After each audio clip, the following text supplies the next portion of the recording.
बहुत बहुत धन्यवाद। कार्यक्रम का संचालन कर रहे बदायूं जिले के छात्र सभा के जिला अध्यक्ष भाई गाजी जी, आज बड़ा सौभाग्य की बात है कि माननीय राष्ट्रीय अध्यक्ष जी के आदेश पर हम लोगों के बीच में शाहजहाँपुर और आपका कौन सा शाहजहाँपुर और हापुड़ से चलकर हमारे बीच में प्रभारी आए थे। शाहजहाँपुर से अली भाई बदायूं से ही है।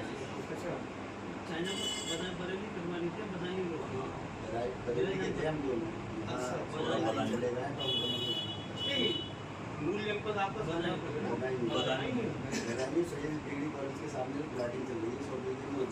चलिए ठीक है।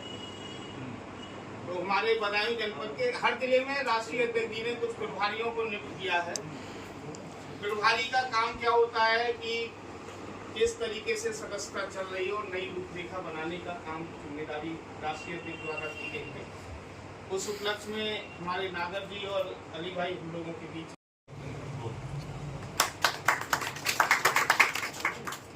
ये पीडीए थोड़ा लोग है 5 मिनट मेरा अगर YouTube चैनल बना लेंगे तो शायद मैं पिछले 3 साल से इसको कह रहा हूँ। तो मैं इसलिए कह रहा हूँ क्योंकि वीडियो देखने को मिल जाएगी। कोई ये कहे कि ना साहब तुम अभी कह रहे हो तो YouTube पर वीडियो एक बार पड़ जाती है तो दोबारा डिलीट नहीं होती। डिलीट तो हो जाती है लेकिन उसकी डेट परिवर्तित तो नहीं हो सकती। डॉक्टर राकेश प्रजापति नाम से मेरा YouTube चैनल है। शायद जब पहली बार लेटरल एंट्री आई थी, सभी लोग जानते होंगे लेटरल एंट्री क्या है। अभी फिर से 45 लेटरल एंट्री आई थी जिसका विरोध माननीय राष्ट्रीय अध्यक्ष जी राहुल गांधी और यहाँ तक कि एनडीए के नेताओं ने जब किया तो उन 45 जो लेटरल एंट्री को बंद करने का रोकने का कार्य किया गया। क्योंकि है क्या, पी का मतलब है पिछड़ा। पिछड़ा कौन है?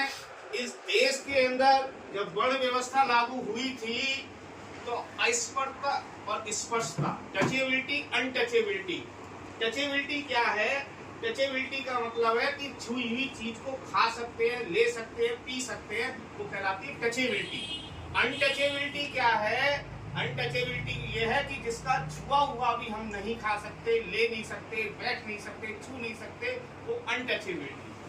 तो अनटचेबिलिटी और टचेबिलिटी के आधार पर जब भारत का संविधान 1950 में लागू हुआ तो बाबा साहब भीमराव अंबेडकर ने भारत के समाज को 4 भागों में विभाजित किया। कितने भागों में? 4। पहला कहलाता सामान्य, जिसे कहते हैं सवर्ण या जनरल, जिनकी आबादी इस देश के अंदर 15% मानी जाती है। दूसरा कहलाता है पिछड़ा वर्ग, अति पिछड़ा वर्ग, अदर बैकवर्ड क्लास, जिसकी आबादी इस देश के अंदर 62 से 65% के बीच मानी जाती है। तीसरा कहलाता है दलित या उसे कहते हैं एससी, अनुसूचित जाति, जिसकी आबादी इस देश के अंदर 15% पाई जाती है। चौथा कहलाता है आदिवासी, जिसे हम शेड्यूल्ड ट्राइबल कहते हैं, एसटी कहते हैं, अनुसूचित जनजाति कहते हैं, जिसकी आबादी इस देश के अंदर 7.5% पाई जाती है। इस प्रकार से पूरी 100% जनता को 4 भागों में बांट करके डॉक्टर भीमराव अंबेडकर ने संविधान की रचना की और आरक्षण की व्यवस्था लागू की। लेकिन पिछले कई सालों से इस पीडीए के ऊपर जिस तरीके से अत्याचार हो रहा है, इसको दृष्टिगत रखते हुए राष्ट्रीय अध्यक्ष जी ने 2024 के चुनाव में पीडीए का नारा दिया, जिसमें पी का मतलब पिछड़ा, डी का मतलब दलित और ए का मतलब अल्पसंख्यक। और अल्पसंख्यक में हम लोगों ने बाद में इसको कैटेगराइज किया तो ए का मतलब अल्पसंख्यक ही नहीं है, ए का मतलब आदिवासी भी है और ए का मतलब अल्पसंख्यक का मतलब केवल मुस्लिम नहीं है। इस देश के अंदर बहुत सारे अल्पसंख्यक लोग रहते हैं, सिख रहते हैं, ईसाई रहते हैं, अयूदी रहते हैं, पारसी रहते हैं, कबीरपंथी रहते हैं, बुद्धिस्ट रहते हैं, बहुत सारे लोग रहते हैं जिन्हें हम अल्पसंख्यक के नाम पर कैटेगराइज करते हैं, अल्पसंख्यक के नाम पर जानते हैं। तो ए का मतलब अल्पसंख्यक भी हो गया, ए का मतलब उस देश की आदिवासी जनसंख्या जिसकी 7.5% आबादी है वो भी हो गया, ए का मतलब इस देश की आधी आबादी भी हो गया। ए का मतलब आधी आबादी, जो 50% हमारी महिलाएं वो भी हो गई। ए का मतलब अगड़े, अगड़े का मतलब सवर्ण जाति के भी वो लोग हो गए जो समाजवादी विचारधारा को मानने वाले लोग, जो समाजवादी बसंते को कौन सी विचारधारा को मानते हो, समाजवादी विचारधारा। तो समाजवादी विचारधारा ये कहती है कि प्रत्येक व्यक्ति समाज में, चाहे वो किसी भी जाति, धर्म, मजहब, क्योंकि हमारा जो संविधान है उसका प्रियम्बल भी ये कहता है कि हम भारत के लोग, उसमें कभी भी ये नहीं कहा गया मैं, क्या किया यूज किया गया, हम भारत के लोग। हम भारत के लोग में सब आ गए, उसमें ना जाति बची, ना धर्म बचा, ना रंग बचा, ना लिंग बचा, ना कुछ भी नहीं बचा। तो इस प्रकार से पीडीए की रचना होती है जिसमें कोई भी अछूता नहीं रहा। पिछड़ा भी हो गया, दलित भी हो गया, आदिवासी भी हो गया, अल्पसंख्यक में सारे अल्पसंख्यक हो गए। ए का मतलब आधी महिलाएं भी हो गई। ए का मतलब अगड़े लोग यानी सवर्ण भी लोग, वो सवर्ण लोग भी हो गए जो हमारी समाजवादी विचारधारा में या समाजवाद को मानने वाले लोग हैं, मनुवादी व्यवस्था को मानने वाले लोग नहीं। साथियों, राष्ट्रीय अध्यक्ष जी ने पीडीए का नारा भी नहीं दिया, बल्कि इस बार 2024 में आप लोगों को शायद आंकड़े पता होंगे, 10 कुर्मियों को टिकट दिए, जिसमें 6 जीत कर 6-7 के कुशवाहा सैनी मौर्य, इनको टिकट दिए जिनमें 3 जीत के आए और 1 को हराया गया, नवल किशोर 7 को बना, 4 को जीत के आया। 1 राजभर को टिकट दिया गया, जीत के आया। 1 लोधी को टिकट दिया, जीत के आया। 5 यादव लोगों को टिकट दिया गया, 5 यादव जीत के आए। 4 मुस्लिम लोगों को टिकट दिया गया, 4 जीत कर आए। 1 भूमियार को टिकट दिया गया, जीत करके आया। 1 पाल को टिकट दिया गया, अनफॉर्चुनेटली राजा रामपाल जी अकबरपुर से हार गए। लेकिन देखिए कितना अच्छा सामंजस्य उन्होंने बिठाया, एक जाति को, चाहे वो पिछड़ा हो, चाहे कोई दलित हो, चाहे मुस्लिम हो, चाहे अल्पसंख्यक हो, किसी को भी नहीं छोड़ा। और पीडीए का परिणाम था कि जो भारतीय जनता पार्टी के लोग चिल्ला रहे थे अब की बार 80 में 80, तो कहां पर रह गए, 33 पर रह गए। और समाजवादी पार्टी कहां पहुंच गई, 37 पर पहुंच गई। और कांग्रेस को भी मिला दे तो 43 पर पहुंच गई। और आज अगर हम विधानसभा की बात करें तो अकेले समाजवादी पार्टी पूरे विधानसभा, पूरे अगर उत्तर प्रदेश की बात करें तो 207, आंकड़ा दे रहा हूं मैं आपको, 207 सीटों पर अकेले समाजवादी पार्टी पूरे प्रदेश में आगे थी 2024 के चुनाव। यानी आज अगर चुनाव हो जाए तो अकेले समाजवादी अपने दम पर 207 सीटों पर विधायक लेकर के आ रही है। और सरकार बनाने के लिए हमें मात्र कितनी सीटें चाहिए, 202।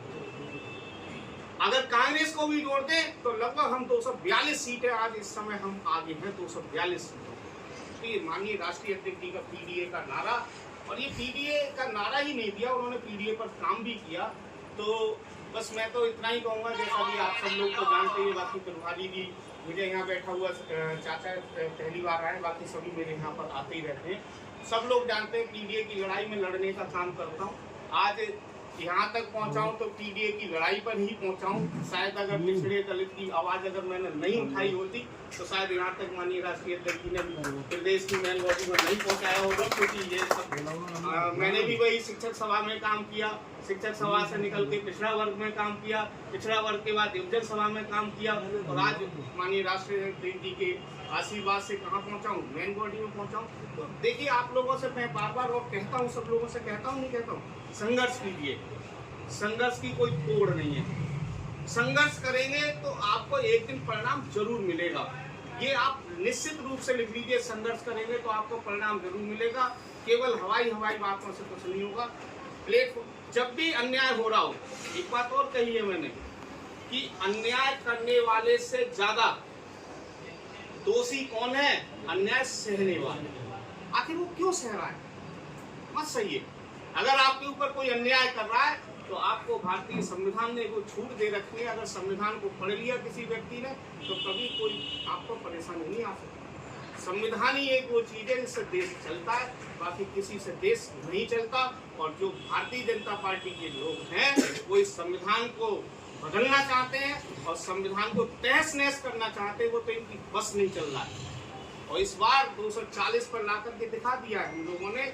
और अब की बार हो सकता है पहले तो 5 साल पूरे होंगे ही नहीं, क्योंकि किसी दिन नीतीश चाचा करवट जिस दिन बदली उसी दिन समझ लीजिए माननीय राष्ट्रीय अध्यक्ष हमारे गृह मंत्री होंगे।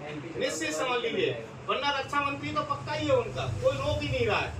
रक्षा मंत्री पक्का है, नहीं तो गृह मंत्री होंगे राष्ट्रीय अध्यक्ष जी, वो दिन दूर नहीं है, ये भी मैं बता रहा हूँ। उसका कारण है ये जो 4 राज्यों के चुनाव चल रहे हैं, हरियाणा में चल रहा है, जम्मू में चल रहा है, दोनों जगह ये पूरी तरीके से हार रहे हैं। उसका कारण है हरियाणा में इन्होंने पता है क्या किया, डेट बदलने की एप्लीकेशन दी, डेट बदल दो, डेट घोषित कराई और फिर क्या लिखा है, लेटर लिखा है, बाकायदा लेटर लिखा है, क्या कर दो, डेट बदल दो। जम्मू में क्या किया इन्होंने, जम्मू में क्या किया, जम्मू में 40 उम्मीदवार घोषित किए और 1 घंटे के अंदर क्या कर लिया, यू टर्न मान लिया। ये वही भारतीय जनता पार्टी है जिसने पिछले 10 सालों में एक भी यू टर्न नहीं मारा था, और पिछले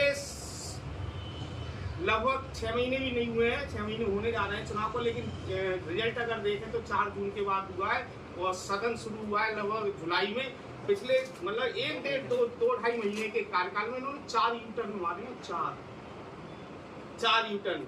वक्फ बोर्ड पर इन्होंने यू टर्न मार दिया, वक्फ बोर्ड पर यू टर्न मार दिया, अभी लेटर एंट्री पर यू टर्न मार लिया, ठीक है। अभी यहाँ पर देखिए जम्मू कश्मीर में यू टर्न मार लिया कई, और एक चौथा जो है आरक्षण पर, SC ST रिजर्वेशन पर जो है उस पर भी यू टर्न मान लिया।